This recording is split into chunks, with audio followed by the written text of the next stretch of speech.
A Polícia Federal está dependendo de puxar o saco de um militante político para ter a chance de fazer o seu trabalho de investigação no escândalo do Banco Master por conta de decisões tomadas por outro militante político. Isso é o que ficou escancarado em uma matéria publicada por um dos jornalistas da Globo no portal G1. Segundo a apuração de Valdo Cruz, com pessoas que atuam na investigação nesse caso, abro aspas, no alvo do ministro Dias Toffoli, que tem tomado medidas para controlar as investigações, a Polícia Federal aposta em um bom relacionamento com a Procuradoria-Geral da República, a PGR, para tocar os procedimentos necessários para desvendar todas as fraudes e irregularidades praticadas pelo Banco Master. Fecho aspas. Eu até separei aqui um trecho do próprio Valdo Cruz falando sobre isso pessoalmente na Globo News, para que você veja o constrangimento estampado no olhar dele. A situação com o Supremo continua complicada, né? No fim de semana eu conversei ali com pessoas envolvidas na investigação e eles continuam preocupados com a possibilidade de esse inquérito sofrer algum limite, algum controle além do desejável que possa levar a que as investigações não sejam tão aprofundadas como deveriam ser, que algum tipo de informação acabe se perdendo pelo caminho, né?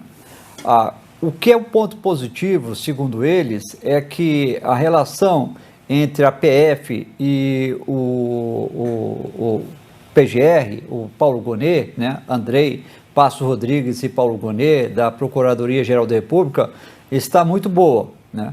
Tanto que foi acertado esse procedimento e foi cumprido. A PF, lá nos locais onde os celulares foram apreendidos, como citou a Bia, extraiu os dados. Com isso, você não correu o risco de perder nenhuma informação ali, lacrou e mandou para a PGR, e a PGR vai analisar aqui em Brasília juntamente com a Polícia Federal. Isso é importante, né? Agora, há uma preocupação em Brasília em relação a como vai ficar daqui para frente. A decisão do ministro Dias Toffoli de ter prorrogado o inquérito por mais 60 dias trouxe um certo alívio entre os integrantes da cúpula da PF, indicativo de que a polícia vai ter mais tempo para aprofundar suas investigações. Mas os investigadores ainda não se conformam, por exemplo, por que os depoimentos têm de ser no Supremo Tribunal Federal e não na Polícia Federal.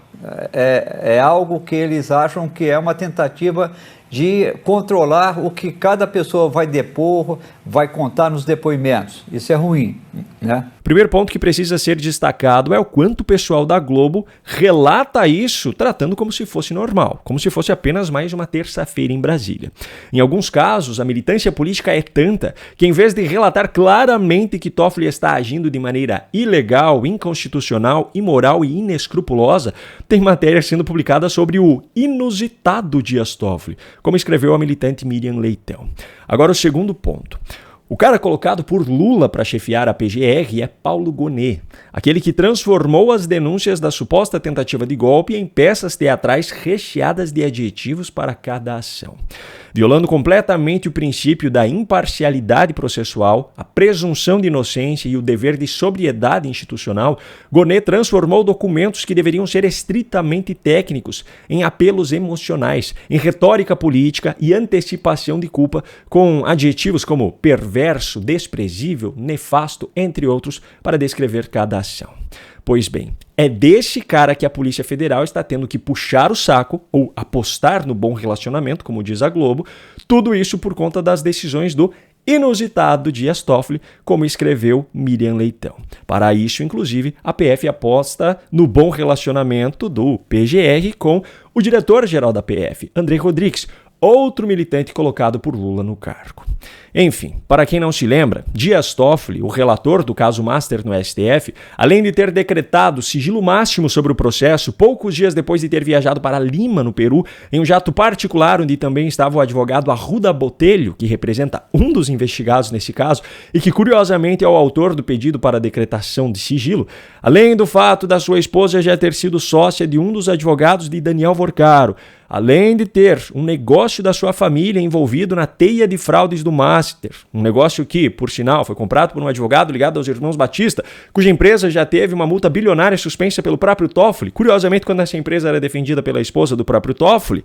Enfim, além de tudo isso, ele ainda, na semana passada, ordenou que todas as provas coletadas pela Polícia Federal em uma operação que havia sido recém-deflagrada fossem enviadas diretamente para ele no Supremo Tribunal Federal e ainda lacradas, sem que houvesse tempo para que a PF pudesse sequer extrair os dados dos equipamentos eletrônicos para garantir que essas provas não fossem perdidas.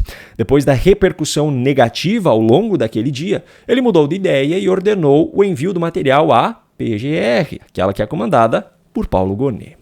Vale a pena lembrar também que essa operação esteve no centro de mais uma polêmica, pois o ministro Dias Toffoli havia determinado um prazo de 24 horas para que ela fosse cumprida pela PF, o que era impossível, e ainda depois deu um esporro em público na corporação por não ter cumprido sua ordem suprema dentro do prazo. E como se tudo isso não fosse inusitado o suficiente, como escreveu Miriam Leitão, Toffoli agora ainda descarta abandonar a relatoria do caso Master no STF porque, segundo matéria publicada na noite de ontem pela Folha de São Paulo, ele não vê razão para abdicar do processo, não se considera suspeito ou impedido, segundo o que disse a interlocutores. Sinceramente, sabe quem tem responsabilidade sobre tudo o que está acontecendo hoje? A própria Constituição Federal, que permite que gente desse tipo chegue ao Supremo Tribunal Federal. A Constituição de 1988 determina que as vagas no STF sejam preenchidas por indicação política do presidente da República, desde que atendam aos requisitos de idade, de reputação ilibada e de notável saber jurídico, o que, teoricamente, é avaliado pelo Senado em sabatina. Só que, na prática, isso permite que pessoas como Lula indiquem pessoas como Dias Toffoli à Suprema Corte desse país. Um cara que não tem até hoje nenhuma pós-graduação, nenhum mestrado, nenhum doutorado, nenhum livro ou artigo relevante publicado, é simplesmente indicado ao cargo após ter advogado por anos para o próprio PT, inclusive em campanhas presidenciais do próprio Lula, 98, 2002 e 2006. O Senado, então, faz um teatrinho para fazer de conta que está avaliando o candidato e o aprova como se ele tivesse demonstrado um notável saber jurídico.